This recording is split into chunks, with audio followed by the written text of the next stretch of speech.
स्वारगेट बलात्कार प्रकरणामधील आरोपीला 12 तारखेपर्यंत पोलीस कोठडी सुनावण्यात आली आहे। 12 तारखेपर्यंत आरोपी दत्तात्रय गाडेला पोलीस कोठडी सुनावण्यात आली आहे। दोघांमध्ये सहमतीने शारीरिक संबंध आरोपीच्या वकिलांनी हा युक्तिवाद केला। कोणताही प्रतिकार झाला नाही। आरोपीच्या वकिलांनी कोर्टामध्ये हा युक्तिवाद केला। दोघांमध्ये सहमतीने शारीरिक संबंध झाले। सीसीटीव्ही फुटेजमध्ये आरोपीच्या आधी तरुणी स्वतःहून बसमध्ये जाताना दिसत आहे।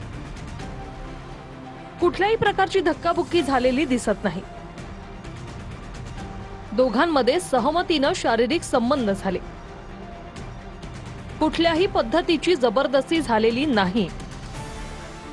आमचं म्हणणं आहे की हे कुठेही फोर्सफुली झालेलं नाहीये, हे कन्सेंटनी झालेलं आहे आणि याच्याशिवाय अजून जे पुरावे आहेत ते मेहरबान कोर्टासमोर येतीलच।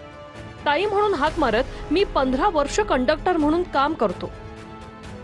तुमच्या गावी जाणारी बस दुसरीकडे लागलेली आहे असं सांगितलं।